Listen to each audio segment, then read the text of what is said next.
Hello guys, welcome to the channel. Need to switch your paycheck to a direct deposit on ADP in this year. Maybe you've got a new bank account or just want your money faster.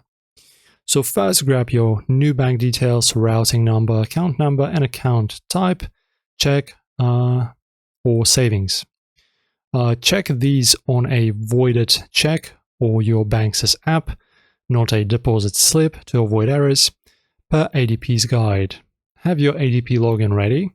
If you don't have an account, get a registration code from your HR or payroll team, says ADP's portal. So open your browser, Chrome or Firefox, work best, and go to portal.adp.com. Log in with your user ID and password.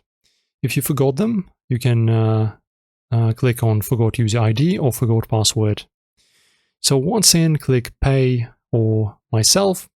On the left, then find Payment Options or Direct Deposit. If it's not clickable, your employer might block self-service. Ping HR per Reddit's Ask HR subreddit. I got locked out once and HR fixed it in a day. After that, click Add Bank Account or Edit if updating. Enter your bank name, routing number, account number, and account type. Nickname it like Main Checking for clarity. It won't show on pay stubs, says ADP. Choose full nets for all funds or partial to split deposits. Hit save and wait for e-verify to confirm. Takes about 5 to 10 days. Your next paycheck might still go to the old account during verification. And that's how you switch to direct deposit on ADP. Grab the bank info, log into the portal, update details, and confirm.